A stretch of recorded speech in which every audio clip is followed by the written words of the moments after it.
I am. Which one are you, Tom? Say something. I'm You're here. on now. Tom Carabasso on board. Wow, they're lagging already. This is moving quick. Yeah, well, it was scheduled to go off at 6:30. 6:30. It's now 6:42. It's not too bad. With all that, strategic play in the match previous to this one. Shane conceded the lag there. He saw he was going to lose. So Shane could be another runaway train. If he was like last night, forget it. There was nobody in this pool room, which was packed. Just him and that table, and he was in gear, focused. I mean, just like a horse with blinders on. he's Shane Van Bonen, and he plays pool. That's what he does. Yes, sir. And does it well. You got to admit it. 305 balls, in case That's all. you haven't heard. That's all. Watch the rock. I've been playing straight pool 40 years. I've never run 300 balls. There's guys that never ran 100 balls. All right. Yeah. Mikey Fingers, Mike Stooping back in the booth. How you doing, fellas? Hope you guys Hey, are enjoying Mikey. this. Yeah, Tom, glad to be back in the booth with you. Yeah, Shane runs 305 the other day. He's only been playing straight pool for a year or A two. mere bag of shells. I mean, he's not really. He's clueless. He has no idea how to play straight pool. And then he plays a match right after that, and he runs 118. I'm afraid he'll get the video, and then he'll learn something. Yeah, we got to make sure we don't divulge any secrets. You here. got to bar him. Don't let him get a straight pool video, some commentary. No. Either that, or we'll just have to deliberately make mistakes and let him get it and try to learn all he wants. But Efren Reyes learned how to play one packet in 3 days. He was as good as anybody in the world in 3 days. Freddie Bednavega in Chicago was playing him, and at the time, Grady Matthews might have been the best player. He was given 11-8 to Freddie. And first time they played even. Next day, Freddie got a ball. Next day, he got 2 balls. The third day, he got 11-8 and couldn't win. Now, Danny gets aggressive. Sorry, not to cut you short there, but, I've seen Danny get aggressive from the opening game. Where Sure. He'll see something in the pack. Well, he can look at the 1-3, out of the 3-1 rather. The one looks like it goes. He just got to figure out He's looked at the 13. That's what I thought he was looking at. He's looking at a 4-ball combination off the 10. I guess. Yeah, a lot of times after the break, like a good break like this, there's some kind of dead ball. But it might be your only shot, your only poke over here, the way Shane's playing. So you got to make it count. But he might see it at 3-1. But just finishing that story with Freddie was saying, and he's gone now, but Freddie was saying, there's shots I can't shoot. Every time I show him a shot, he does it to me perfect every time. I can't shoot this shot. I want to, but I can't show him it. Tom's talking about Freddie the Beard. Passed away. Bank Pool Hall of Fame, Freddie.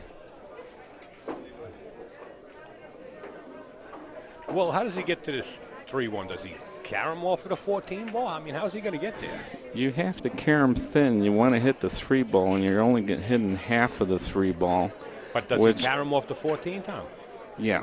Okay. Yeah, it doesn't look like he can get straight at it. He might be hitting the ball in front of it. He's hitting the 13, I think. Looks like he's going to come off going the 13. Yeah, he went all the way low off to 13. He needs a little love here.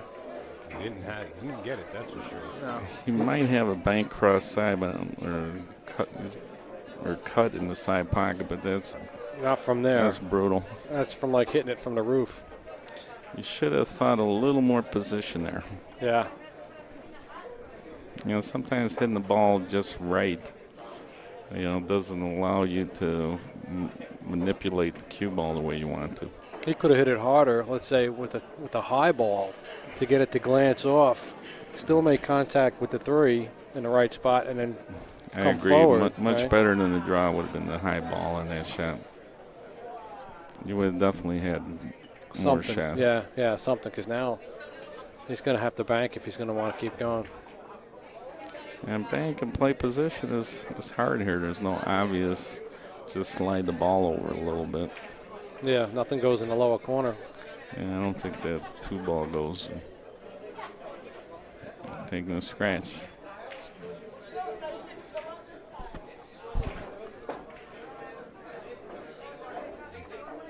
Interesting how he's using the numbers on the table.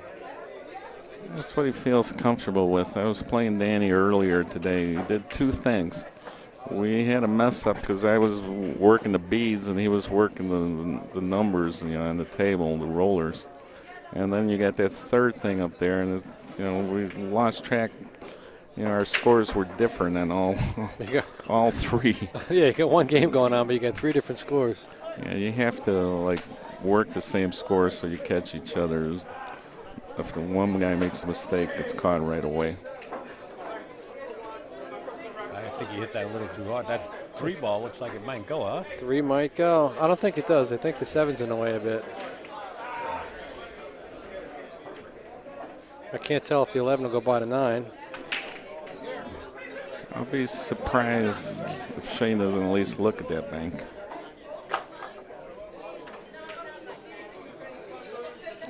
You got to play the bank, force follow, get to the other side, shoot the combination on the 5 here. Or at least that's the only position I see if you're trying to play shapes. It is a tough shot to get on something else after he banks the 14. Yeah, otherwise he really wouldn't have hesitated to shoot the shot cross side.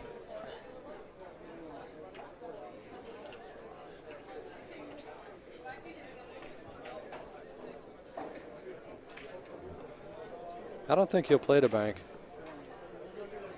Johnny Archer to score. And if he does, it's because of that reason. There's no obvious position off the bank. So, all right, what if he just soft rolls the 14 to the side rail and gives Danny some kind of bank? Well, like Tom said, instead of playing safe, you can go positive and go for the shot. No? Well, I think that's a smart shot. That you just call. Just soft roll the 14 and let Danny have a tough bank at it. I would agree with that if you can get the cue ball on the rail somehow, but you're going to leave the guy open and combo on that 215 or. Yeah, he went for it. And he went a little high on it. Now, I don't know. Where's his position? He didn't. What was his next shot? The combo? Yeah, I wouldn't like that. But that's what I meant, though. I mean, if you can just roll it on there, let the other guy have a shot. Because, number one, he's going to leave him a really difficult bank shot. And then to try and play position off the 2, you have to play another safe up table somehow. Maybe he's banking it. Maybe he's baiting him to try some foolish. I'd shoot the 14 before I shot that combo. Yeah, you know what? I kind of like the combo. It's a shorter shot. You get a little bit more control over the cue ball because you're closer. Looks like it's almost straight. You are hitting the cue ball straight, so I agree with a lot of the logic. All right, you know what he can do? He might be able to play the 2 off the 5. And like you said, hit the 2 even more full, more straighter. Playing the 12 ball right into the corner pocket. Yeah, he was playing that straight ball we thought was the 15. It's the 12.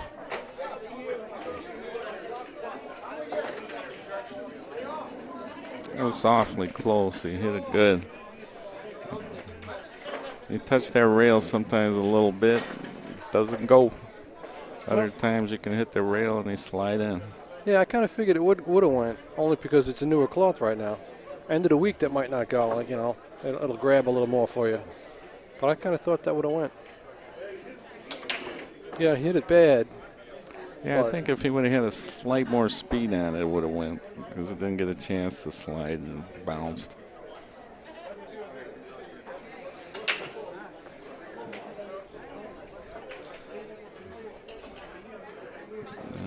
Let me see. And he's got half a pocket here. He just stop the ball and shoot the 2 and get back to the center of the table. I don't think you want to go into him here because you might hit the bottom of the rack and scratch. But I'm not Shane Van Bonen. Yeah, I definitely wouldn't have did that. That's what I'm talking about. He's not really a traditional straight pool player. And a lot of times you should wait, and get on something better, like if he would have gotten on that 4 on the side to break him out. Can you go into him from here? Well, he goes ball to ball, so he's just going to roll up and get on the 4 ball. He goes ball to ball so perfectly in this position that if he has a shot, he could just get back in line immediately. Now he can foul, break him up.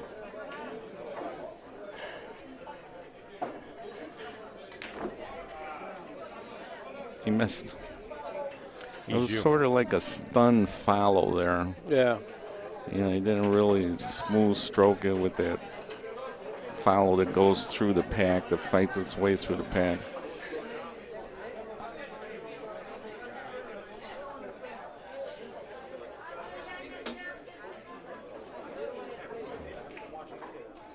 And this guy's going to keep the score here.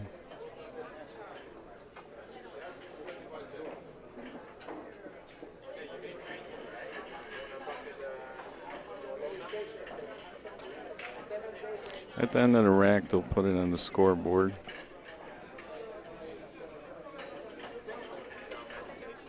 Oh, we hope they put it on the scoreboard. I told Danny after the rack it was 10-4, and he puts 10 on his side and 4 on mine. And when I ran the 10, you know, I had the 10 balls. He goes, "I'm not doing that on purpose." I go, "We all know how you are, Danny." He would never cheat you on purpose, but he makes plenty of mistakes. Because he's so focused on his pool game. I don't think he thinks of anything else.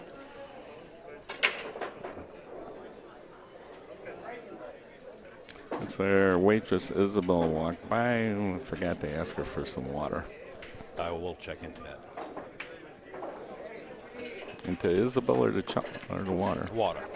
That's what I thought. We'll give it a good test.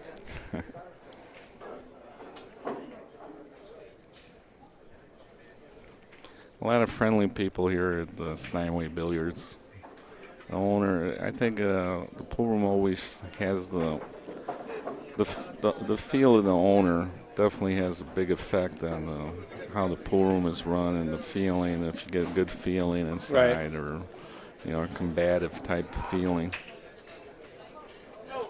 Yeah, man, he's a great guy. Real good for the game. George, Anna, the whole crew. Yeah.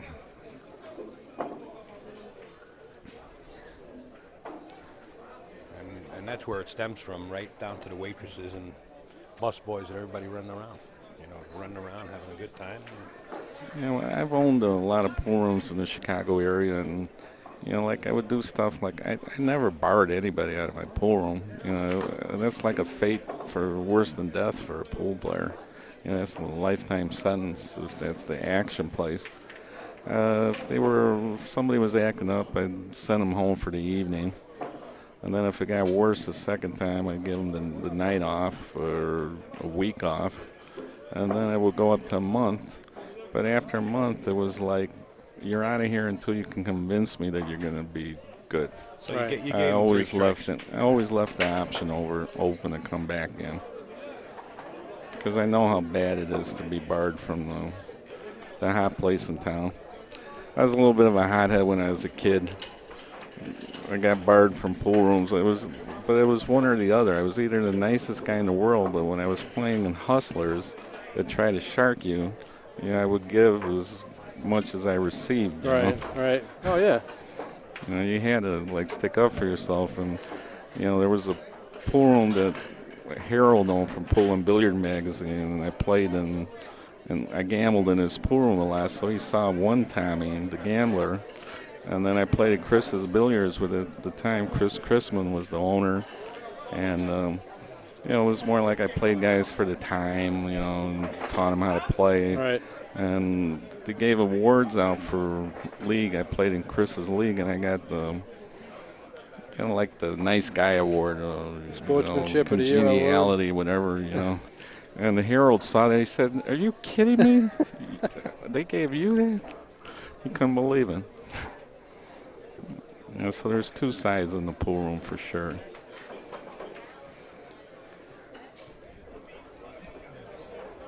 All right, Danny's got a really good break shot from here. 6-6. Is that what we got there?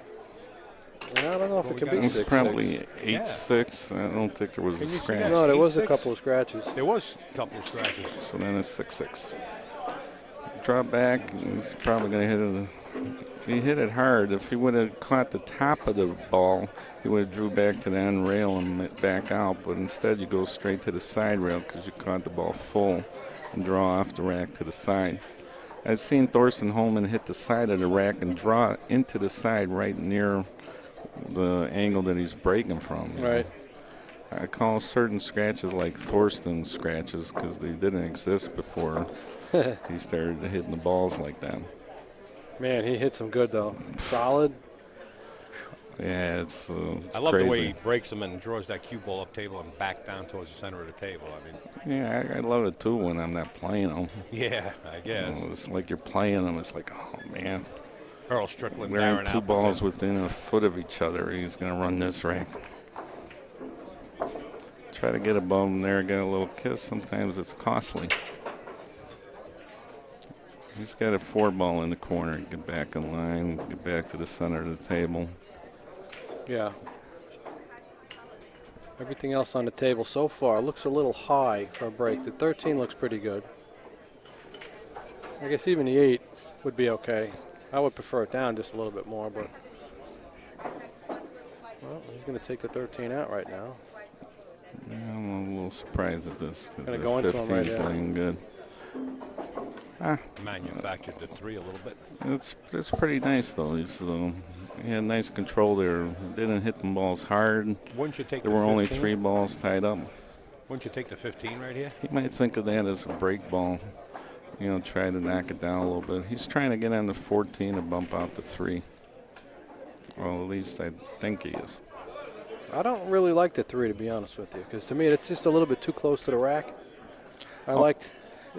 Yeah, I wanted him to manufacture it to get an angle on the 14 and knock it out because it's too close to the rack. Yeah, because it's kind of hard to judge exactly where you're going to go into the stack, kind of being that close. I mean, you're right on top of the stack after you hit the 3, so it's kind of hard to judge. Sometimes it's hard to see how it's going to react off of that. He's liable to slow play a little bit, you know, thinking.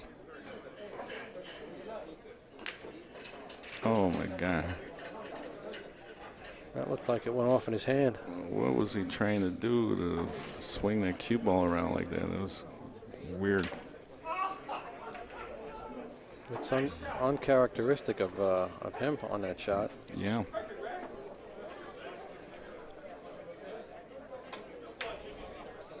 Yeah, you gotta charge Shane for his mistakes. You can't let him right back to the table like that.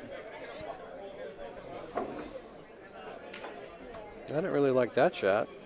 I would have rolled up more and played the 14 next. Yeah, I would have gotten those 3 balls in the back there too. You know, he was probably trying to get on the 1 and came up short. You're already up table. You had the angle to get up, closer to the 14. Yeah, I think he wanted to get the 1 and the 10 out and then use one of those back balls to get on the 8, break off the 3.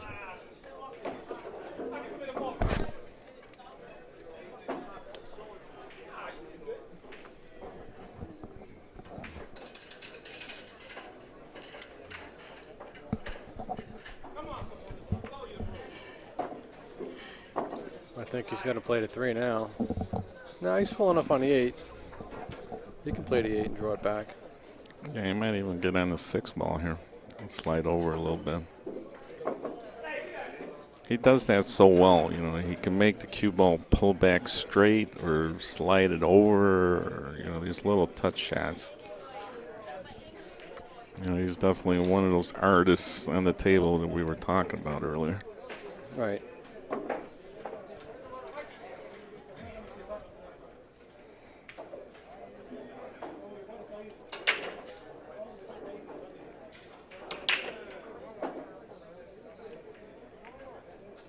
I think if he really gets involved with straight pool, which he is, he's playing a lot of it now. I think a lot of players are going to have a real tough time fading him. Well, there's a lot less luck in this game, you know. Exactly. So the guys like to play the Bensinger Artie, who's a one pocket, one of the best hustlers, would make great games playing one pocket, and he liked playing straight pool because he said the best player wins. The only thing he didn't like, it took too long to get the money. You know, playing 150-point games that don't have the luck in them. Right. You got to win all 3 games to make a payday out of it. If you lose 1 out of 3 games, you played 6, 7 hours with them and you're up one game, you know. Yeah. Of course, if you're betting high enough, it don't matter. True. I suggest you play any one of these great players, you know, for some kind of cheap money. If you get a chance, you'll get the better game if you play them. You know, some you can afford, $20, $10, you know, or take a pool lesson if you can, because it definitely save you a lot of time and trying to figure stuff out. 13-13 going into Well, I this think, break. like you said, you got to play these top guys. Find someone that's a top player that'll gamble with you for, like you said, even $50 a set. Because if you're going to take a lesson from one of these guys, you're paying more than $50 an hour. But at least if you're gambling with them for a cheap set, you're going to get instruction off of watching them do what they do.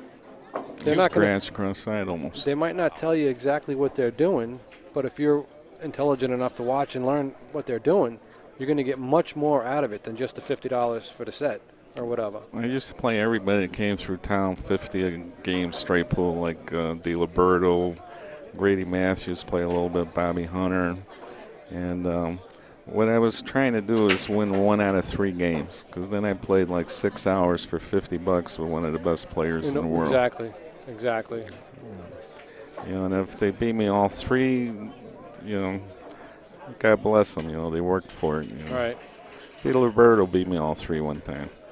And that's what I mean. If you try to play a 6-hour lesson with these guys, it's going to be a lot more than $150. Exactly.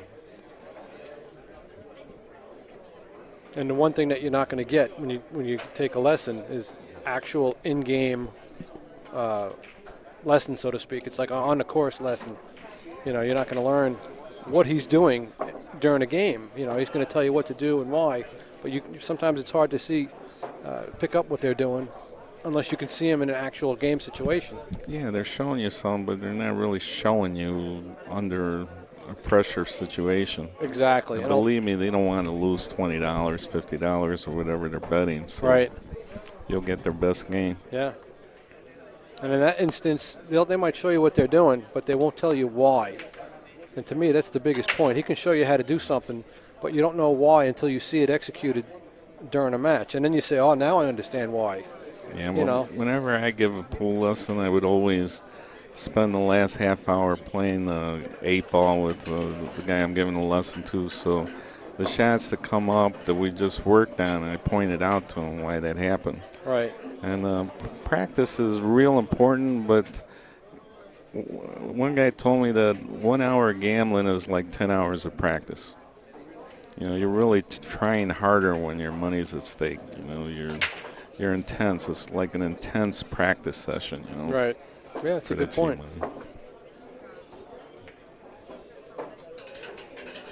Here's Shane shooting the side pocket. You roll up and play the 5 next. Oh, he didn't want to touch it.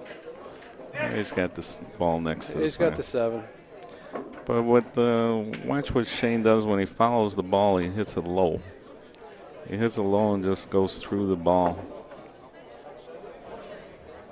Yeah, he hits the ball so smooth that he's still able to go forward, you know, with an angle, you know, hitting it near the center as opposed to way above center. If you got a good stroke, you can get action doing that.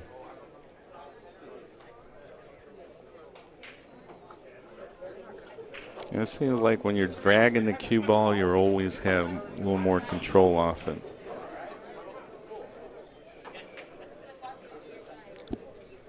It probably takes a little of the roll factor out of it, you know, because if you, like you said, you're dragging it with bottom, the cue ball is going more straight as opposed to rolling straight. You might pick up roll of the cloth, a little bit of dirt in there, some chalk maybe. Yeah, you can hit the ball harder, and your cue ball is still that traveling far rather than rolling in with that high ball. Right. Yeah, you'll see these guys drag the ball all the time, constantly dragging. You're hitting it with more authority, you're going to miss a lot less. And you get a better feel for a shot when you're drawing the ball rather than following through. It's a little, you know, you can judge speed following the ball, but pinpoint position, you're hitting the ball low. Came up a little short there. And this is, you probably don't want to roll this, and you want to come across all the way for the 8 ball. I don't think he's going to roll this. Come above the ball for the 8. Yep, good shot. And if he gets straight in here, he can just stop the ball and shoot the 4 in the corner and stop. And he's got, good control, and he has enough faith in his shot making that he doesn't have to try to draw, get in the side pocket here. Yeah, that's a good point. Like Buddy Hall would say, why play position if you already got it? And instead of trying to do something fancy and whatever, just play a simple stop shot. Like you said, he can play a stop on the 4 and he'll have angle on the 15. Yeah, even with a little angle, he's got such a nice touch. He can hold that cue ball in place, even if it's got a little angle on the 4. It doesn't hurt. No, he'll be fine here. Perfect shot. Yep. And now he's looking golden right now for this next break shot. Low on the pack, come around with high left. 2 rails to get back out above the stack in the center of the table. Best chance to get another shot. I don't like to figure out the break shot until I see exactly what ball I'm going to hit where at in the stack. You're going to hit it low here, but you don't know if you're going to hit that second ball full. If I'm going to hit it full, then I'll probably draw the ball. Yeah, I was going to ask you, do you have any kind of rule of thumb that you play by? Whereas if you go into the top half of the stack, you're always going to play with a draw shot, or if you go in from the center ball or down, you're always going to play with a high ball, or does it change up? It changes up in a lot of different shots. Sometimes you hit that low ball, that 13 ball, you hit it with a force follow inside. Right-hand English go into the stack twice. Like a double break you get out of it if you're hitting the ball thin. If you're hitting a little fuller, like here, you can draw it to the side rail off the 5. He's probably going to draw it and hit it hard and just come back to the side rail. He came back to the side rail and had plenty of shots, but he missed a break shot. I forgot the most important one. I think he left Danny the 14. Although the ball went in there. Although he's got the 5. If he has to, the ball in the corner that's nearby the side pocket. But I don't know if he could see the 14. Yeah, I think the 11 just took away his line of sight. Even a 5 might be in the way. This is kind of tricky too, going up over the 5. But he's just got to focus on hitting it straight. Yeah, you're jacked up and. Wow. And you see what happened there? He had the right speed on the ball. It wasn't too soft. If it was softer, it would have bounced off the rail more. So you don't want to hit it hard because that bounces off the rail. But you want to find that speed that's better than the dead roll in the ball. Yeah, pocket speed. Pocket speed, it's called. Yep, that's what they all talk about. And I guarantee you that shot's not going in after Wednesday. True. The cloth is going to wear. It's going to grip a little more. I'll be honest with you, that shouldn't have went in today. If you played that in any other pocket, I bet you it would have stayed out. Back in the 80s, Buddy Hall used to always complain to me. He said that Earl Strickland, man, he hits the rail and the ball still goes in. That guy hit the ball dead perfect, get it in the pocket. And a lot of it was the type of stroke. Earl had that shooter's touch. Buddy was more like, he had it all, but he had a little firmer stroke than Earl with that light touch that would get that extra roll. I found out Earl told me later on that he would shoot down the rail and he would figure out what kind of English he was imparting on the object ball. And he always wanted to have, like, if you're shooting a 5 down the rail, you want to hit it with right-hand English. It slides in there. So when he's crossing over it, if he's imparting the correct throw on it, makes the pocket bigger. Right. It makes sense. Yeah, if he's got a little bit of right-hand spin on the 5 as it goes up the rail, even if it hits the rail before the pocket, it'll catch the high side of the pocket and spin in because it's got that little bit of spin on it. Yeah, so that's something good to learn. It's called 10 Minutes with Tom. Gene wants to make a book. He wants to write the book, Tom. I think you got to go for it. What a title. Well, I don't know. Can we clarify exactly what we're going to be doing for this 10 minutes before we get started? Yeah, I got a new nickname, Tommy Bats. Tommy Bats? In the middle of my name, you got B-A-T-S. Right. So it's Bats, but pronounced with a Z. Tommy Bats. Tommy Bats. I like it. You know what I found out? Danny Harriman doesn't like being called the Springfield Rifleman or something like that. He doesn't like it at all. He said he'd rather just be called Danny Harriman. No, We're respecting no, that. we're gonna. Well, we won't call him what he doesn't like to be called. But a guy who shoots to this caliber needs a nickname. Yeah. Yeah, you got to have a nickname, man. And there's some. I had different ones during the years. They made a Italian out of me, a Polak out of me. They call me Jacobazzi, Kielbasa, like the sausage. I get, the Golden Greek, and just a lot of funny stuff. There's nothing ever stuck. It's like unless you got the right nickname, like Captain Hook. Well, I've been known as Fingers for the last 30 years, so that must have stuck. Yeah, how'd you get that nickname? Well, I used to play a lot of bar tournaments when I was a kid, and I would win a lot of them. And I'm not a kid like 12. I was younger, 18, 19, when you can drink in the bar at that point. And I actually had a limited wrist fusion done on my left wrist, which was my bridge hand. So when I was playing, the cast came up just above my knuckles. And I would still play these tournaments, and I'd still win. And everyone was saying, well, who won the tournament? And they're saying, oh, the guy with the fingers sticking out of the cast. He's only shooting with his fingers, So they'd all say, oh, Fingers won again. So that's how it came about, and it's stuck. It's been the only name I've been known, I've gone by. I kind of like it. Yeah, it's interesting how you get those names. Some names you don't like the way you got them, like Water Dog. It was Water Dog. Yeah, I forget his first name. His last name was Edwards. He was a good player from Waterbury, Connecticut.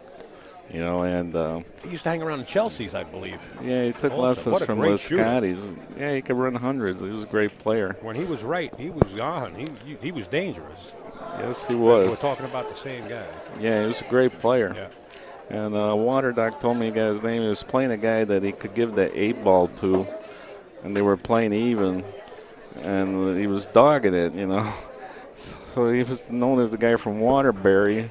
So after that, they were just calling him, "You're the Water Dog," and it just stuck. I wouldn't like that one. Yeah, so he would say stuff like, "My element is, H2O canine." It's funny, but can't make it up only in a pool room. Yeah, he had a little bit of dependency problem. Yes. Unfortunately, he's gone now. But it was an interesting guy to talk to. When he was on, he was playing so good. He gave Danny Medina the 8-ball in Denver when Danny couldn't miss a ball. He was one guy that could play real good when he was high. It didn't make no sense. But absolutely fearless. He had to be right. Yep.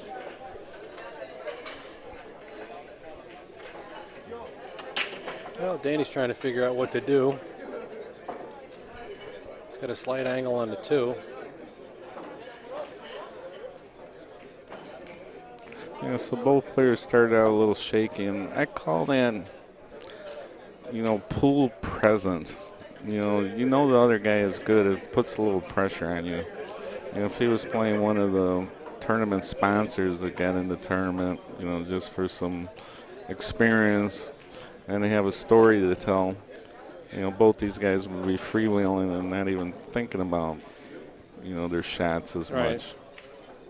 Sometimes, you take your eye off the ball. I think Shea was watching the cue ball to see what was going to happen next. Very common straight pull. You take your eye off the ball, when you're going into a rack or bumping some balls. Earl Strickland and Darren Appleton up next right after this, folks. Good stroke by Danny Harriman. Papa Tony is in the house. Darren's father and his mother is in the house, along with his wife. Yeah, when you can. I'm sorry. Go ahead. That's all right. It's quite all right. I had to cut you off just to make that announcement. Go ahead. When you're drawing the ball like that, again, that ball-to-ball position play that these guys can do that, play 9-ball or other games before they start playing straight pool. Can I interrupt you just for a second? Again? Yeah. Didn't he just interrupt us? We started off at 6-6. Then we went to 13-13. Now we're tied at 27-27. How tight is this? You can't get any tighter than that.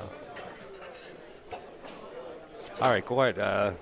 I forgot what I was saying. Yeah, you interrupted us. That's twice. It starts from the top down, you know. I'd like to file a complaint. You know, I've been asking relatives about Alzheimer's and stuff lately. Does that run in our family? Because I'm like forgetting stuff all the time. It might. They told me it didn't, you know. He broke him good. That he did. I ran into Danny in a straight pool tournament. It was a qualifier for the U.S. Open back in the early 90s, or it might have been 1989, or it was 1992. And it was in a qualifier in Oklahoma. I was going to qualify. And I'm playing him for the hot seat. And he runs 70 balls on me. And, he thought he had no chance playing, but, he could just shoot so straight and go ball to ball. Eventually you keep shooting balls in the pocket, you run out of balls to shoot, Right. So anyway, I told him, Danny, I go, if you learn what you're doing, you're going to run 1,000 balls. He sees me about 10 years later. He tells me, you got me. I go, what are you talking about? He goes, you told me I could run 1,000 balls, and I ain't got close. But you got me hooked on straight pool. And that's what I was trying to do, so mission accomplished, get another straight pool enthusiast. Right. Well, he's good, man. Yeah, he knows how to play straight pool. He did learn how to play, no question.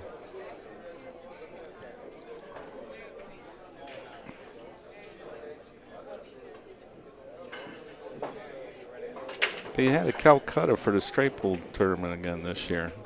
Not a lot of people know about it. I hope everybody comes out and bet on your favorite player.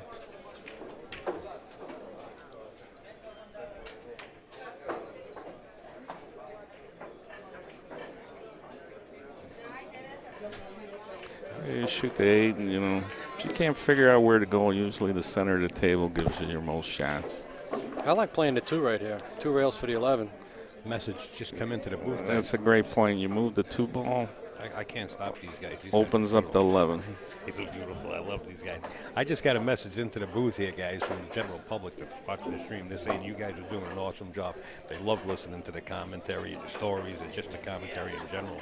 Just wanted to pass that along. They came in from the jazz man, Jared. If they want, they can write a check and to ensure the quality of the stream continues. Yeah, for the duration of the week. Cut a check and send it to Upstate Al. I'll fill it in. I got one kid in private college at DePaul, another kid starting at University of Illinois, so checks are well appreciated. I'm just looking to pay off my bathroom that I just rebuilt. Bathrooms aren't cheap. No. Kitchens and bathrooms. I was doing it for the last 6 weeks because I still had to work while I'm doing it. And I just got to the point now where I'm almost done. I got to wait for the countertop. And I actually had a friend of mine, a contractor, come in. And I said, do me a favor. Tell me what you would charge for this bathroom that I got done yet. He said, you know what? I charge over $12,000 for this. And I don't think I spent $4,000 yet. I'll spend $1,000 on the countertop when it comes in, but I'm more than happy with the results. It saved about $8,000. Yeah, weekend warrior, you had that value in your pocket rather than the contractor. How much did you spend on a chiropractor to that? None yet, but I probably should have at one point. Yeah. Trying to rip out the floor was a nightmare. Two different layers of linoleum with nails and spikes in it. Down to the beams. Oh, my God. They always charge extra for that grunt work. Yeah. It seems like you end up doing that part of the job anyway, and that's the hard part. Well, I actually started it, and I couldn't do it with my back, and I had to have my contractor guy come in. I paid he came in to see how it was doing one day. And I said, you want to make a quick 100? Get in there, please, and just rip the rest of the floor out because I can't do no more. But, yeah, that grunt work is brutal. Yeah, and then he's got some kind of tool that gets the floor off easy. No, he was in there. He was in there grunting, too, yeah. Good, you got your money's worth. Oh, yeah. Great guy, too. I still got to pay him. Jared, the jazz man, says the check's in the mail, guys. Check's in the mail. Oh, yeah, Get your sneakers on. Yeah. I don't know what he was doing there. Oh, there's rolled a ball up for in the them. 10. Yeah, roll like it up. 10 ball, yeah. I like playing this with a little bit inside and get on the 4 next. Yeah, you definitely want to get that 4. It's no good. A little bit of right-hand spin, that's it. Even just a high ball almost. You might get on the 3 also, so you got an option to either shoot the 3 or the 4. Because the 4, if you're just sliding over for the 6 and the side, It's not bad, or the 7 on the side. Well, he's got 2 break shots, the 13 and the 3. 6 is a little high, but it'll work. But how does he get the 6 out of there? If the 6 might go in the corner by the ball. He's playing for the side pocket, but he might be shooting the 7. The 6 might go somewhere. You can break 6 at the side. He might just roll this in and play the 6 on the side next. Huh. I guess the 6 goes by the 13. Yeah, it must go in the corner. Or he's That's playing the for the only 13. He might be playing for the 13, playing the inside of the 6 ball for the 13. No, you got the wrong angle. It's more an up-table roll, so he's going to drop back. That 6 goes in the corner. Just to let you guys know, the 6 goes in. We kind of figured it out at this point. Yeah, I don't think he's playing the combo, so the 6 must have a pocket. Slide over. Notice how he goes to the rail and comes out.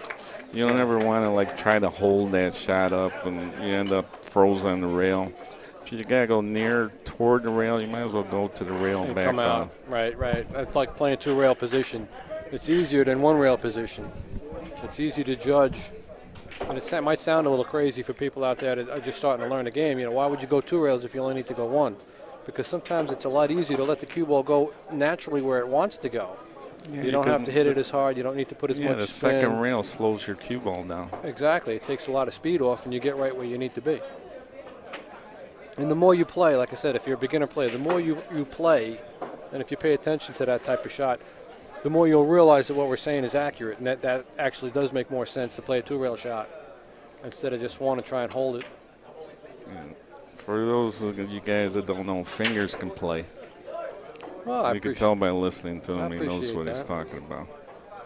Okay, that's it. He's not getting out the door now. I appreciate that. Now, he might have to open both doors for me to get out. See Mikey that? Straight to the side rail. I'm a witness to that. He does play pretty sporty. I appreciate that, fellas. I wish I could play more, and hopefully this year I can start getting back into it again. I hate watching these events at home and watching the stream and telling myself, oh, I could beat this guy. I could beat that. What's he doing? Why is he playing a shot like that? I'll tell you what. These guys are lucky that there's not a whole lot of money in pool. Because there'd be guys coming out of the woodwork that play real good. If they played 12 hours a day, they'd be just as good. They'd be monsters, exactly. I got one guy in Chicago, Mike Bandy. Oh, my God, that guy can play pool. Tom's just knocking everybody's action. He knocked your action first, so you could play real good. Now he's knocking Tom's action. Mr. Bandy, if you run, Mr. Bandy was playing. He's kind of risk averse. He won't bet a lot, so you're not really hurting him. He is playing a guy straight pool, and he's playing a guy 150 points of straight pool, and the guy's Ed Tipton. He's got him 120 to nothing, and Bandy doesn't have a shot. He takes 3 scratches, minus 18. Gets to the table. He starts running balls, and he catches Tipton at 120. He's on a 120-ball run, and Tipton asks him, you want to raise the bet from 50 to 200? Bandy goes, no. and he ran 169 out. He didn't want to raise the bet. But the guy works for ComEd, electric company. Right. And he's got a good job, and he's got a pension, and he knows what money's worth because he works. Right. I've seen kids that tell me, man, you won't catch me going to work ever the day that happens. Yeah. That play pool and think you can make money playing this game. No, you can't. You can sustain yourself, but a lot of times you can't even do that. A lot of times you can't even do that. A lot of these top players, you talk to them. Yeah. You talk to them and you find out that sometimes they're sleeping in their car. That's my partner. Because it's brutal. You got to be on your game at all times.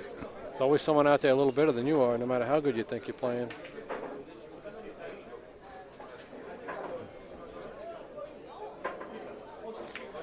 Meanwhile, Danny's got no balls touching. You should be this is a good time to get your rhythm going. You know, you can move fast in a situation like this when the balls aren't tied up. That's a good time to get your rhythm going and, you know, Right. don't torture yourself. You know, you run out of gas. I think you should go up for the 10 ball. 10 or maybe the 7. Get the 7 out, play the 2, then go up for the 10. Yeah, he'll get the 2 first or the 7 too. At least he was trying to. I don't know. He's kind of in between. Yeah, he didn't get position there. He's like, You know, he's didn't get on the 7, didn't get on the 9. Got a little too far in the 2, but you got to shoot the 2. That's a little long stretch even for tall Danny Harriman. I don't know. I might like the 4 ball here. I know it's a little bit harder shot, but you're closer to the pocket. You're going to come across. You'll have the 10 next. It's like the same thing we were talking earlier. The Don't- 4 yeah. or the 9. The 4 is the right shot, but you got to shoot the 9 because you're close to the ball and you can judge it a lot easier. You overcut it. You see what I mean? He missed it because he got bad shape off the last shot he played. Yeah, you think to yourself, I'll cut it a little more until you overcut it. And a lot of times you're making those adjustments while you're down on a shot. Yeah, You know? yep. And that comes, he probably hasn't been playing. Well, it's not that he hasn't been playing it. He hasn't been in tournaments. And, you know, there's something called tournament tough. You know, when you're playing tournaments week to week, you know, it just makes you a lot harder. Right. You got to have your feet in the fire, so to speak. You got to be in it, you know, in tournament conditions, really, to play in a tournament, to play well. And Danny hasn't been doing that, really, I don't think. So he makes simple mistakes like that, you know, and out of position here, out of position there. Before you know it, Shane's going to, you know, shake your hand and tell you thanks for playing. Well, they're not going to be tied at the end of this rack, I don't think. 41-27, Danny Harriman. Right now, without the ball count. So. Without this rack's count. You can add another like 7 balls to that, or 6 or 8.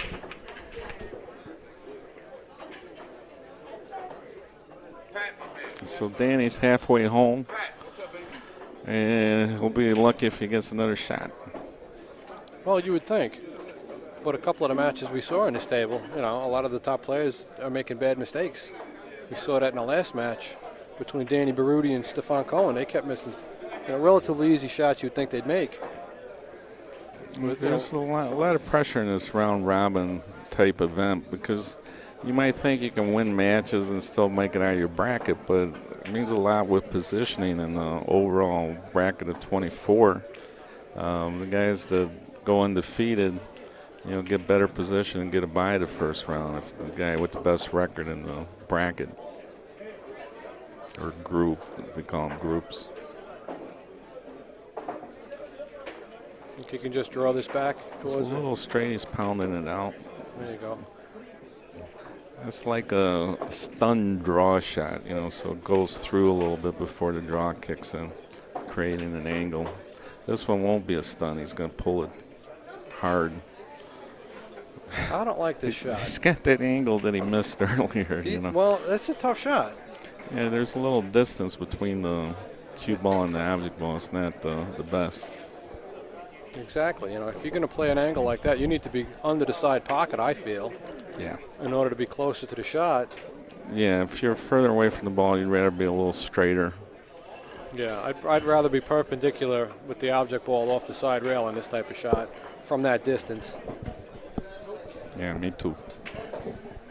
But Shane, notice how Danny put his cue stick between the object ball and the cue ball. It's sort of like an obstruction, so Shane can't see the shot until he's ready to shoot. They're going to adjust the score. 41-33 we got in the booth, but 49-33 is what's up there now. 49? Yeah, it's That's what it 49. says. Okay.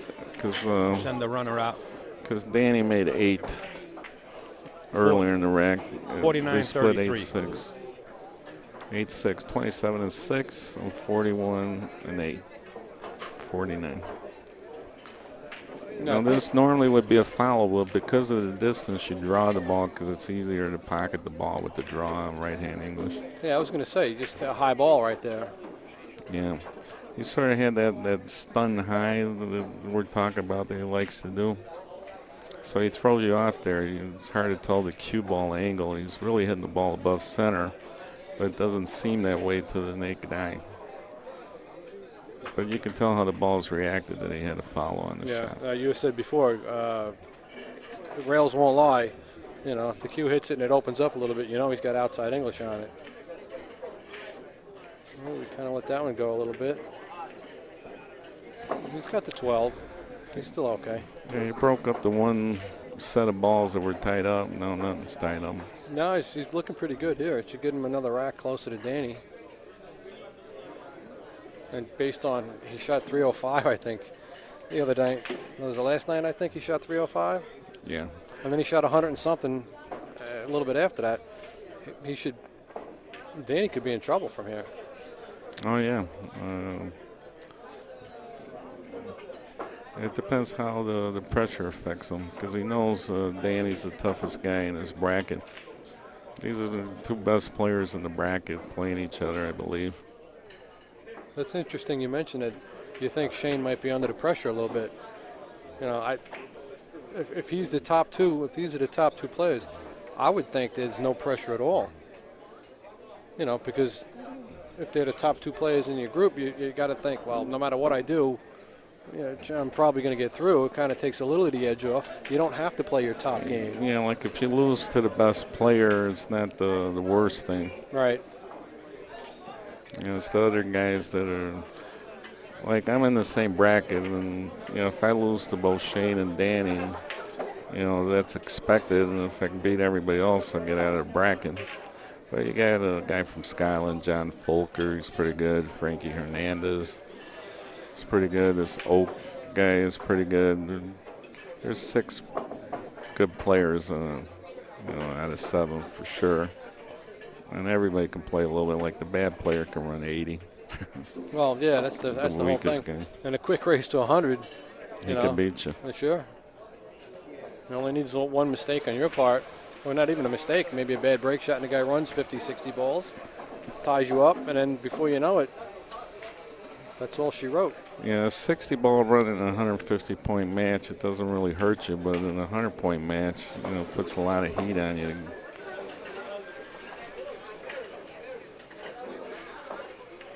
What do you like for a break here, the 2 or the 9? He'll probably go for the 2 because he's got balls with it.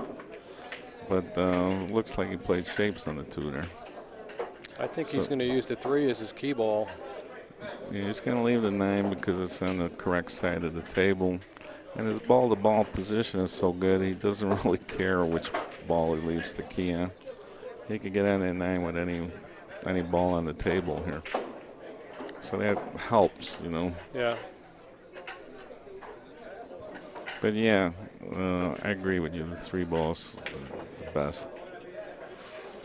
I'm surprised they ain't shooting the 10. You know, he shoots so straight. He can shoot this ball in the corner and get on the 10 the way he wants to. You know, doesn't have to hesitate. If you're a good shot maker, shoot those balls in the corner. They're a little longer. Yeah, he rolls that up. Now he's good on the 15. Get a little photography taken. Nice.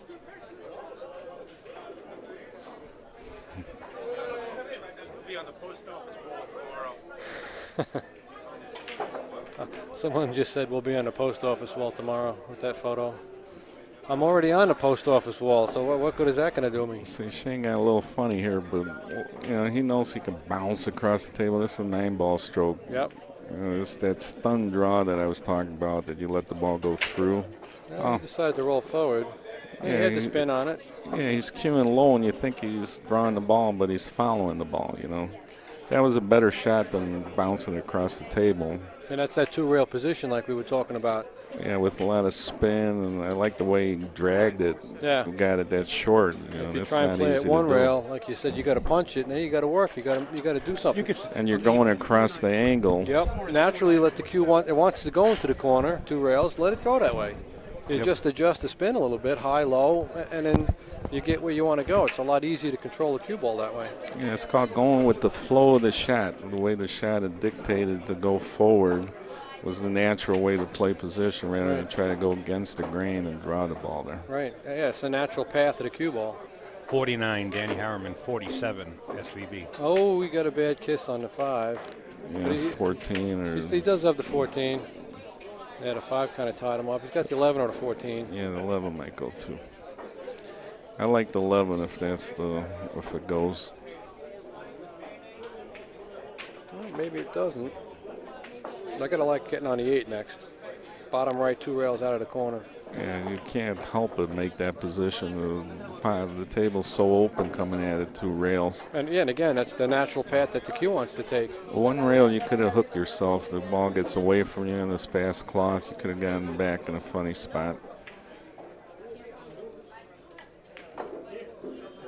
Came back for the 2. You know, 2 ways you can play this. You can draw back and play for the 10 ball, or you can play follow, go for the combination or some kind of ball on the side. I like just punching it into the 12. Yeah, I like drawing it a little bit off and make sure you shot. The only risk I was going to say is that he could tie something up on that side, hitting it too hard. But, you know, a guy like Shane, if he does tie something up, I bet money he'll get right on it and take care of the problem. And here's your ball control here, like shooting this ball on the rail and going into the stripe 15 or hitting. If you hit the 5 ball, if that 11 doesn't go, you're a little funny. You know, so you got to play good ball billiards. I like playing this with a little bit of left, coming past the 5 for the 3 or 15 in the left-hand corner pocket. Yeah, those are the balls you wanted to run into. If you run into the 5, you would have had to shoot the combination. Now you got a choice: shoot the combo or the 5. Yeah, see, I would have preferred maybe to come past it and then play these 2 balls this way. You know, but of course you guys can't see that on your screen at home. No, it's our magic telestrator. That's what they call it. It's in the making, guys. I just want to let you know it's in the making. But we got Mikey fingers just now. I'm finger painting on the screen here. He was pointing out to me exactly what balls he wanted to be. And I got it, but you know it's kind of hard to share it. The first time somebody did that to me, they were pointing the balls out on the monitor, and they said, well, this ball, and then I would go for this ball next, was Steve Kurtz. And I said, well, Steve, that's the 5, that's the 3. He says I'm colorblind. Oh, gosh. He's looking at what he's going to use now. I might shoot the 5 and then the ball on the side. That combination, if you shoot it, you know, you got to get perfect and play position on the 7 ball when you shoot the 13. If you get to the other side of the table, they both, you know, the 7 goes in the corner and you don't have to break them or shoot a combo. Well, if he shoots it's kind of hard to shoot the 5 right now. Yeah, he's going to be jacked up. He's got a long stretch. I would have preferred the 5 too. A little bit of spin to get down on the 7-13. You get straight in on that combo. You play the 7 next, no problem. I don't think you want to shoot that combo. I'd shoot the ball on the side before I did that. Yeah. Shoot the ball on the side, play position on the 5 or the 12. You can play position on a 12, roll forward for the 7 next. You don't even need the combo. Yeah, he doesn't listen. He's probably got his hearing aid turned off. He's just going to float the cue ball. Yeah, he just went 1 rail. He didn't try to draw it there. He just leveled, cut the ball the best way he knows how. Give it the best chance to make it, and he did. He's got the 1. Now, if the 11 don't go, we know the 1 goes for sure. Yeah. One of those 2 balls has to go. If we can get to the rail, come back, shoot the 11 in the corner. Now you want to leave the 12 for the break, I think.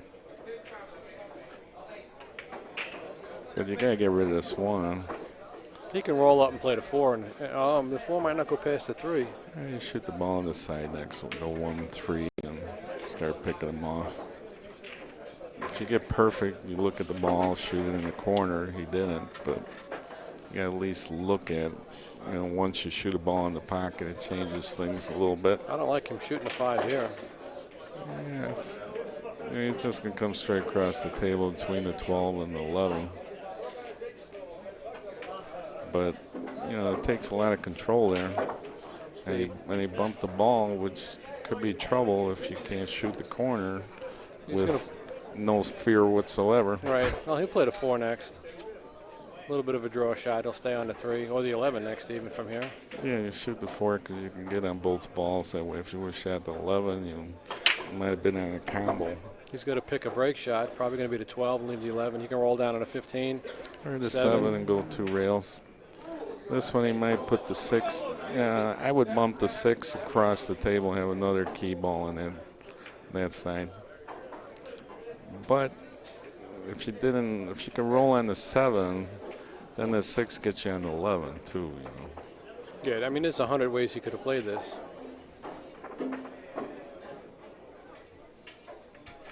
99 of them would have been correct. Yeah. That's the good thing about this sport. Yeah, And that's what I meant before when I said it's like an art form. Yeah, And that's what you had said too. you put can't. your strokes in there the way you see them. Yeah. Well, to keep up the art metaphor, and rotation games are like paint by numbers. Absolutely. I'm surprised. I would have drew back 2 rails. And, gone between the 3 and the 6. So we're going to go 6, 3, 11. You got to draw back a little bit. He came up a little funny on that. No, he's got a good angle on a 3. If he wants to play the 3, he Yeah. should. Yeah, I guess he can draw back for the side. He went and took a look, which is important. When you got a shot like this, make sure you know exactly how far you want to draw back to get on the line. And if you come, you'd rather go too far than too short. Yeah, you got perfect. Yeah, stop it right there. Plenty of angle. He's going to go up on Danny Harriman now. I think he'll have 61-49. Quick race to 100. I'm going to give a quick shout out again to my guys at Wild Eyes Creations. Joe and Wes, these guys make some of the best pool products on the planet. The tip tappers, the cue holders. These guys make awesome products. Excellent T-shirts, pocket chalkers. If you get a chance, check them out. WildEyesCreations.com. And tell them Finger sent you. And you get a free glass of wine in the house. Yeah, if you tell them Finger sent you, they might charge you twice for the wine. Great bunch of guys out of Wisconsin. Here, because you're stretching, I think you just draw the shot back to the center of the table. You don't try to power this ball.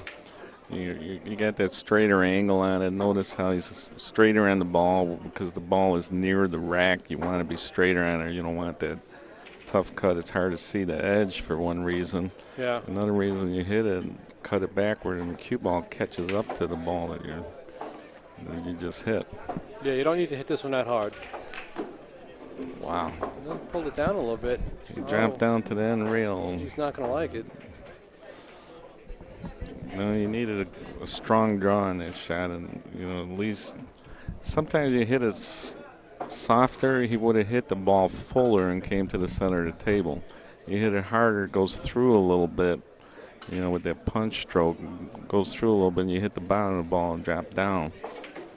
So speed is very important when you're trying to make billiards, ball-to-ball billiards. Shane now leads 61-49.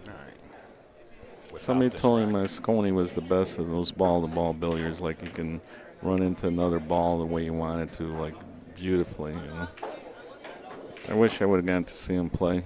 I did get to meet him, but never saw him play. Good shot. Some of you Bad folks result. that are just signing on, that is Tom Carabasso in the booth commentating with Michael Fingers. And Gene, man, is sitting in the back. He's enjoying it. And just in case, Gene's keeping me updated on the score tablets. So we're all working like a fine oil machine. We want to thank Tom Carabasso and Mike Fingers for sitting in for all the matches that they do because they have the insight into it. Upstate Al hasn't streamed much of this. I streamed once last year, right, Gene? Yeah. And Tom was in there. So was Mike, as a matter of fact. That's this right. is deja vu. And I don't see these shots the way in these patterns. You got to the way shoot that this these 3 guys in the do. corner. It's not an easy shot, but, Tom can't hold back. He's got to let it go. he'll hit it with low left. I mean, Fire at it. This is a tough shot. But he's going to slow spin it, and, I'll bet even money, He's better than even money to make this. Big pocket he's firing it.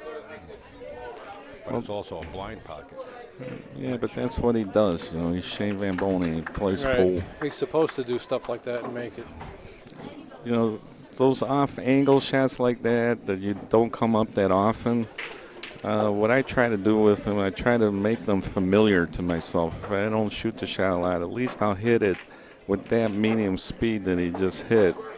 You know, not too soft, but a nice speed that I'm used to. At least I have something that I feel comfortable in, that I'm hitting at a certain speed and all those shots I'm unfamiliar with.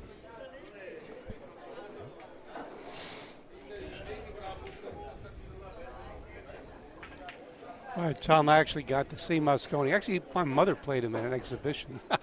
But, No, really? Yeah, no, she was just the fill-in. The rack. But he would. The racker. I saw him run hundreds of balls, and I swear he had the same break shot every rack. It was like, like a computer simulation. You know, Dallas told me when Shane got funny. That Yes, ball he did. let him go. When Dallas ran 420 balls, it's 30 break shots. He said 27 of them were your traditional Willie Mosconi, close to the ball, cut it in the corner.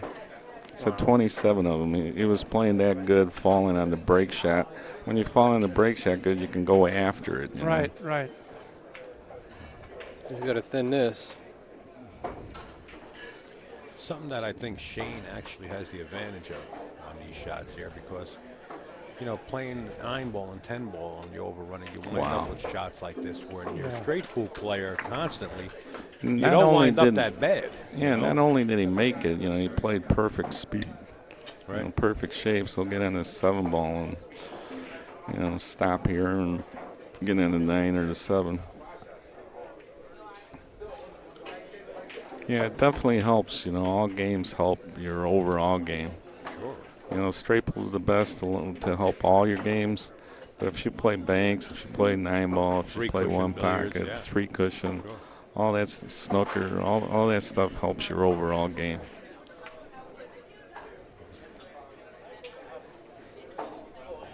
I don't know if you can make the 9 from here, right? He's got to play the 7.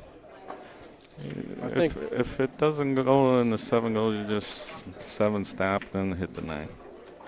I think you want it to be another 2 inches down towards the corner pocket. A little bit of a cut on the 7. He can push the 8 into the 5-15, get a shot on the 9. I can't believe he's even hesitating there. The 7 gets you on the 9. You just can't draw back for his break shot here. You try and knock the 8 out. If you hit it soft, you might draw back into the 8. Well, he's got to play the 5. He's got no break shot now. Yeah, the 10 is the key, I guess. You can't. You got to shoot the 5 here, but can you shoot it, hold it up to where you can shoot the 6 and bump out the 8-ball? That's the question. Yeah, I think he can do that, but then he's. Yeah, I think that's actually a safe shot. Yeah, he's looking at the 15 on the side because he's got the 11 to fall on it. He was lining that shot up, but that's an off angle into the side pocket. You can't really. You'd have to get perfect on it in order to get into the rack. Of course, if you didn't get perfect on it, you can go 2 rails behind the stack or something like that. Yeah.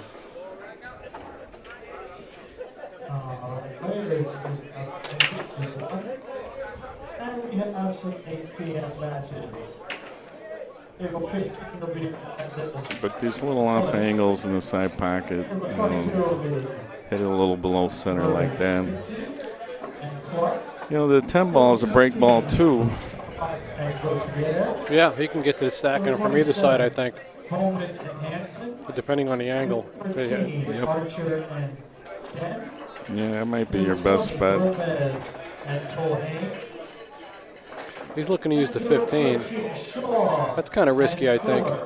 Yeah, you have to get perfect on the 15 or go into the stack with any authority. I hope he does play for the 15. Yeah. Because then we'll get a little more entertainment value on it.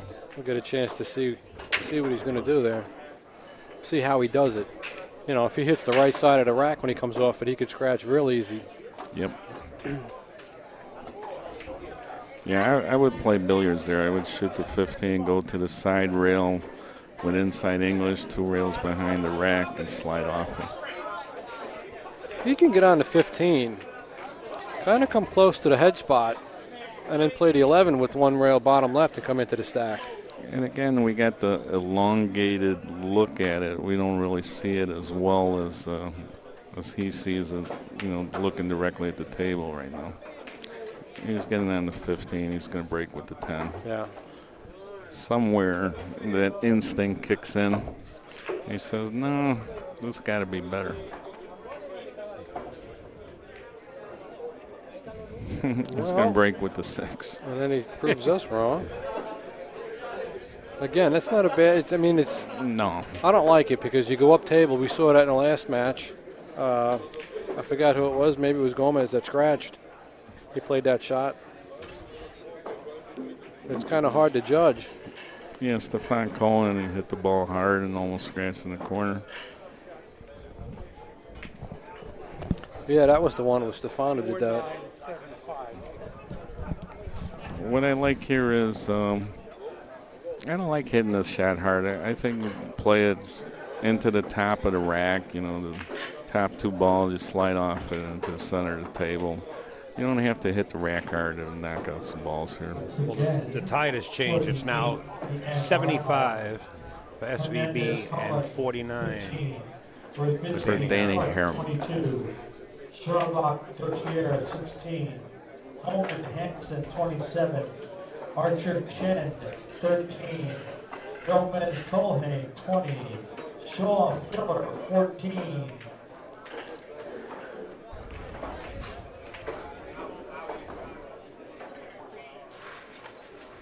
Yeah, if he doesn't hit the 12 full on the face, he's going to glance way up table.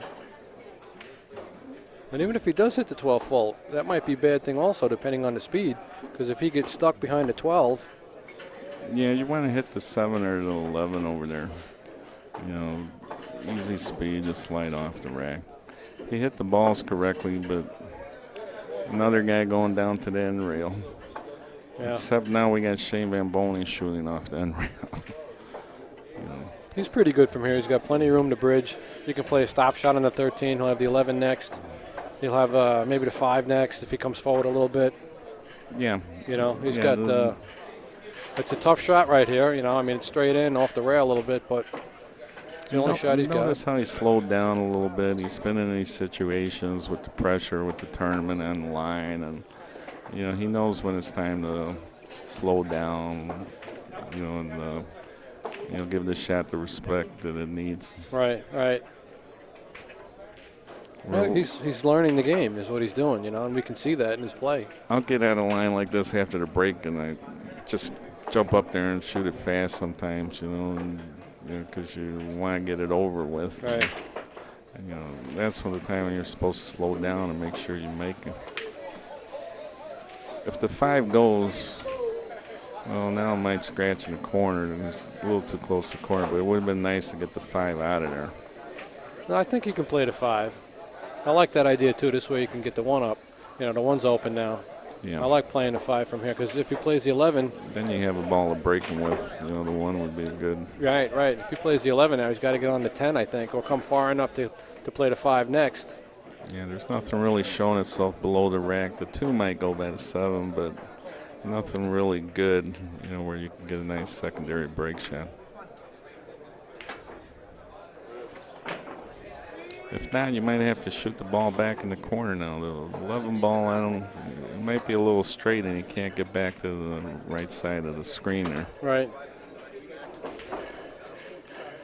I kind of like the 5 from here. You can play with inside high left, or high right rather, and you hit it soft enough. You can get away from this corner pocket, I think. Yeah, there is a way to avoid the scratch. The best way is with an inside English, high ball, soft speed. But he doesn't like it. He's close enough to that ball. He's not going to play it, but I was going to say he's close enough to that ball. He could have played it with a bottom left and drew it to the long rail. He could have got away from it. Now here, I don't know if he thinks he's going to go straight in the rack, but he's going to hit this 1 ball. He thought he might miss it at that slow speed. That's just knowledge, knowing these carom angles when you're up close. Well, he's a little. He could have hit it harder, knowing that you're going into that ball, and use that ball to break the rack up. He can just roll the 10 in and play the 1 on the side and come 2 rails. Yeah. And try and come up between the 7 and the 2. Yeah, I like that shot. It's working pretty good on this equipment. Or you can just go into him right there. Knock out one ball near the side of the rack, roll the one in, and break with the tree. Shane Van Boning, straight pool school. How did we not see that? We're slipping. Shane's the only one that did see it. You have to hit the ball correctly. I guess he doesn't care, He just says, if I leave myself a shot, if someone else shows its face, I'm Right. it's in trouble. I'll take care of it when I get there. You better hide out. If you're an object ball, you better hide out when Shane's at the table. He's thinking, what's the difference? I'm going to win anyway. That's in the back of his head. He don't care. I'm going to win anyway. You think the object balls go belly up? I Maybe. think they said, I'm going in the pocket. I'm tired of this. Can't stand this anymore. He's just picking balls apart now. How's that 9 look? Get it over with, kill me. No, he's going to play the 7 and go into it. I know, but I just want to see how the 9 looks. No good. How's it look? It looks round. It looks a All little right, take round, it easy on shiny, me a little there, shiny, fellas. yellow and white, a little black stripe on it. I get this abuse at home. I don't have to come all the way here. Did you guys see the movie Pool Hall Junkie? Yeah. I did.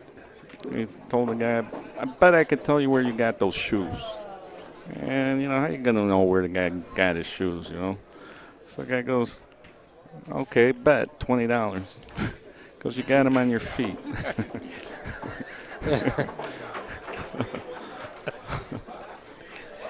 What a move. Yeah. So there's a lot of funny stuff that goes in pool. I had one guy, he bet me, he says, I bet I can do, you got to call them if they're good, because I don't know if all of them are going to be good. But I bet I can do between 400 and 500 push-ups within half an hour. Yeah, I was just going to mention that. I was just talking to my friend Sean Wilkie about that exact same bet. And if you listen to the closely, he's saying that 400 or 500. it's yeah. not 400 400 and 500, it's 4. So do 5 And you're good done. push-ups and you're finished, and get up, Yep. collect your bet, and hope you have a big friend with you. Yeah. Yeah, I told Sean that same bet the other day. You go in, you tell him, I can do between 300 and 400 push-ups. And they're going to say, obviously, you can't do that. And I'm like, bet it, I'll do it. And then you do 4 or 5, and you get up, and you're like, 5 is between 300 and 400. Pay me. Well, you need a Mark who's got a sense of humor and isn't armed. Yeah.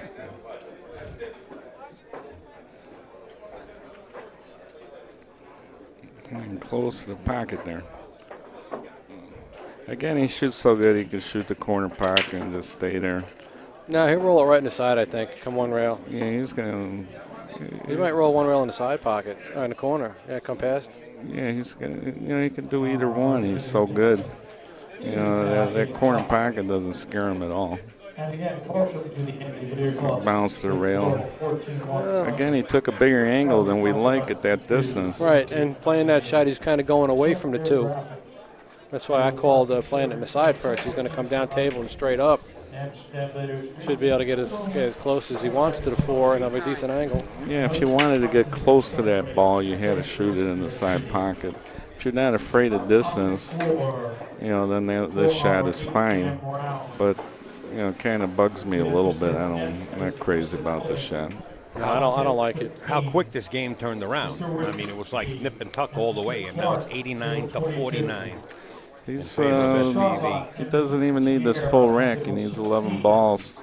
So again, I like hitting it with low left-hand English here and just drawing off the rack. He's going to give it like a follow, hitting it low probably. Yeah, so he aims low and he just follows his stroke through. And he doesn't punch at it like you normally would hit a draw stroke. Will start at the conclusion of the current streaming match. And that match We'll give Mr. Appleton. He's got a couple out. Players, He's got the 6 and then the 7. He can probably get on the 10. We just had a broken dish, or Thank you, or- gentlemen. That was a Manhattan glass, is my guess. you know, here in a Greek joint, that's good luck, I think. How can it be They a break plates and Opa. stuff all the time. You just gotta yell, "Opa!" How can it be a Manhattan glass? We're in Queens. Well, Come on. somebody smuggled A lot it of across there's the more river. Greeks in Queens. Come on, Al. Yeah, I hear a lot of Greeks in this place, you know, outside at the cafe tables drinking their Turkish coffee that they call Greek coffee. But it's good. Whoa, somebody just bumped. What they bumped?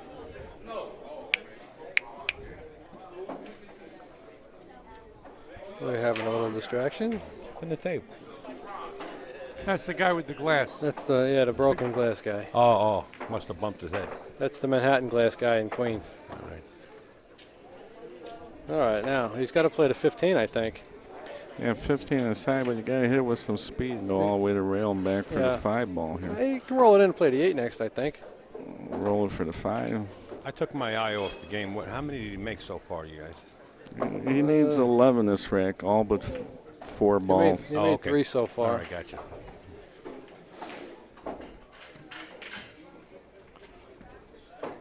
He's got work to do. Yeah, he's got some work here. 10 balls a possible break shot. I don't know if this 8 goes. If the 8 goes, I'd shoot the 8 and break with the 5. Well, he don't need a possible break to get the rest of the rack open, yeah. Yeah. I was going to say he don't need the next rack, so. We Yeah. talked about it earlier. A good Start idea. shooting off break shots. Don't leave Exactly. them for your opponent. Exactly. Start picking off the break shots. You don't need the break again, so make sure your opponent doesn't have a break shot if you do miss. And if you're recording this commentary, don't give a copy to Shane, please. It's tough enough already. We don't want to let him know what he's doing wrong. And, you know, a lot of people they look at the negative when they're looking at players and they say, well, this guy does this bad. This guy does that. Well, the guy's beating you every time. Figure out why he's beating you. He's obviously doing something's good. Yeah, how bad could it be if you're losing all the time? And if you can look at the game differently and learn, you know, this guy plays good safety in 8 ball. You know, or, you know, this guy does this shot good, or, Oof. you know, No, he can get into that 3 ball. I wouldn't want to shoot that. He might have the 2. The 2 might go, but he's got 2 banks, a shot at the 11, a possible half pocket on the 2. Where do you go off the 2 No, ball? half pocket's only. He needs more than a half pocket. Not No, at we all. don't. Not No, at we all. don't. Not at all. now he can get. come on now.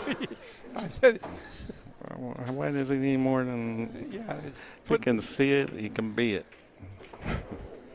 He's going to eat the table in a minute. Was that a comment you made last You game? gotta eat the Oh, game. He's going to yes. eat the game. He eats the game Hey, away. but he was talking. It was a French. It was manger le jeu. I don't know. For a guy who eats the game as much as he does, you figured he'd be a little heavier. You got a point there. You know? I just look at eating the game and I gain weight.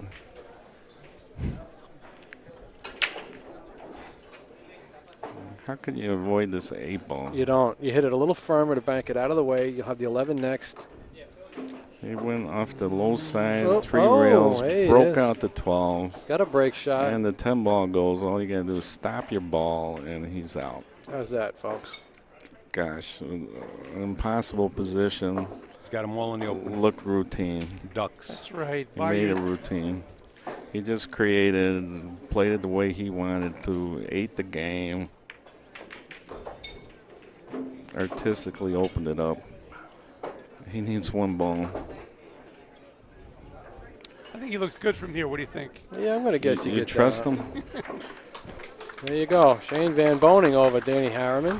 Wow. Quick race to 100, round robin stage. I thought you gave him 1 turn too many. Yep. Danny's not out of it.